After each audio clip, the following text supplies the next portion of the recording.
Hello dears, welcome back. സദ്യയിൽ എല്ലാ വിഭവങ്ങളും ഉണ്ടാക്കി വെച്ചാലും ദേ ഈ ഒരു പിങ്ക് കളറിലുള്ള പച്ചടി ഇല്ലെങ്കിൽ എന്തോ ഒരു കുറവ് പോലെ തോന്നാറില്ലേ നമുക്ക്? അപ്പോൾ ഇന്ന് സദ്യ സ്പെഷ്യൽ ബീട്രൂട്ട് പച്ചടി എങ്ങനെയാണ് നല്ല രുചിയോടെ ഉണ്ടാക്കുന്നതെന്ന് കാണാം. ആദ്യം തന്നെ പച്ചടി ഉണ്ടാക്കാൻ ആവശ്യം വേണ്ടതെല്ലാം ഒന്ന് പറയാം. ഒരു മീഡിയം സൈസിലുള്ള ബീട്രൂട്ട് ചോപ്പറിൽ നന്നേ ചെറുതാക്കി ചോപ്പ് ചെയ്തെടുത്തിട്ടുള്ളതാണിത്. ഇതിനു പകരം ഗ്രേറ്റ് ചെയ്തെടുത്താലും മതി കേട്ടോ. അടുത്തതായിട്ട് വേണ്ടത് തൈരാണ്.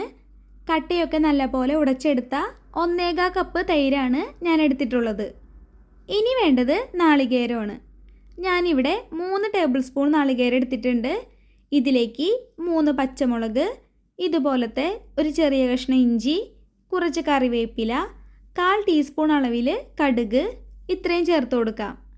ഇനി ഇത് നല്ലപോലെ ഒന്ന് അരച്ചെടുക്കണം. അതിനായി ആദ്യം തന്നെ ഇതെല്ലാം മിക്സിയുടെ ജാറിലേക്ക് ഇട്ട് കൊടുത്ത് നല്ലപോലെ ഒന്ന് ക്രഷ് ചെയ്ത് കൊണ്ടുവരാം. ഇത് കണ്ടില്ലേ, ഇതുപോലെ. നമ്മളിതിൽ ഒട്ടും തന്നെ വെള്ളം ചേർക്കുന്നില്ല, പകരം തൈര് ചേർത്താണ് അരച്ചെടുക്കുന്നത്. അതിനായി ഇതിലേക്ക് 3 ടേബിൾ സ്പൂൺ അളവിൽ തൈര് ചേർത്ത് നല്ലപോലെ ഒന്ന് അരച്ചെടുത്ത് കൊണ്ടുവരാം. നല്ല ഫൈൻ പേസ്റ്റാക്കി അരച്ചെടുത്തിട്ടുണ്ട്. ഇതുപോലെ വേണം കേട്ടോ അരച്ചെടുക്കാൻ. ഇനി ഇത് നമുക്ക് മാറ്റി വയ്ക്കാം. ഇനി നമുക്ക് പച്ചടി ഉണ്ടാക്കി തുടങ്ങാം. ആദ്യം തന്നെ പാനിലേക്ക് 2 ടേബിൾ സ്പൂൺ വെളിച്ചെണ്ണ ഒഴിച്ച് കൊടുക്കാം. എണ്ണ ചൂടായിട്ട് വരുമ്പോൾ 1 ടീസ്പൂൺ കടുക് ഇട്ട് കൊടുക്കാം. കടുക് പൊട്ടിക്കഴിയുമ്പോൾ ഇനി ഇതിലേക്ക് 3 ഉണക്കമുളകും കറിവേപ്പിലയും ചേർത്ത് കൊടുത്ത് ഒന്ന് മൂപ്പിച്ചെടുക്കണം. ഇനി നമുക്ക് ചോപ്പ് ചെയ്ത് വെച്ച ബീട്രൂട്ട് ചേർത്ത് കൊടുക്കാം. കൂടെ ഒരു 1/2 ടീസ്പൂൺ അളവിൽ ഉപ്പ് കൂടെ ചേർത്ത് നല്ലപോലെ ഒന്ന് ഇളക്കി മിക്സ് ചെയ്തെടുക്കണം. ഇനി ഇത് മൂടി വെച്ച് നമുക്ക് വേവിച്ചെടുക്കണം.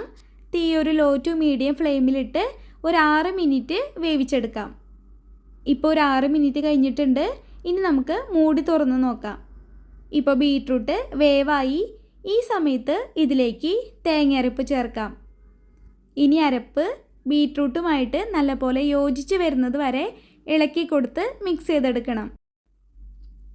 നമ്മൾ ചേർത്ത് കൊടുത്ത തേങ്ങയരപ്പില്ലേ, അത് നന്നായിട്ട് ചൂടായിട്ട് വരുമ്പോൾ നമുക്കിനി ഫ്ലെയിം ഓഫ് ചെയ്യാം. എന്നിട്ട് ഇതിലേക്ക് ഇനി കട്ടയൊന്നുമില്ലാതെ നല്ലപോലെ ഉടച്ചു വെച്ചിരിക്കുന്ന ബാക്കി 1 കപ്പ് തൈരില്ലേ, അതുകൂടെ ചേർക്കാം.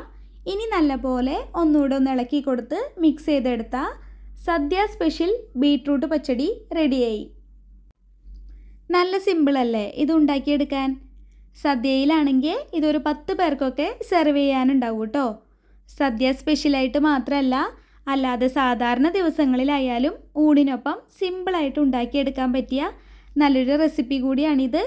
അപ്പോൾ ബീട്രൂട്ട് പച്ചടി ഇതുപോലെ ഒന്നുണ്ടാക്കി നോക്കിക്കോളൂ. ട്രൈ ചെയ്ത് നോക്കിയിട്ട് ഫീഡ്ബാക്ക് അറിയിക്കണേ. ഇഷ്ടപ്പെട്ട എൻ്റെ വീഡിയോയ്ക്ക് ഒന്ന് ലൈക്ക് ചെയ്യുക. നിങ്ങൾക്ക് ഇഷ്ടപ്പെട്ടവർക്ക് ഷെയർ ചെയ്യുക. ഇതുപോലത്തെ റെസിപ്പികൾക്ക് എൻ്റെ ചാനലൊന്ന് സബ്സ്ക്രൈബ് കൂടി ചെയ്യുമല്ലോ. അപ്പോൾ അടുത്തൊരു റെസിപ്പി വീഡിയോയിൽ നമുക്ക് വീണ്ടും കാണാം. അതുവരേക്കും ബൈ ബൈ. Thank you.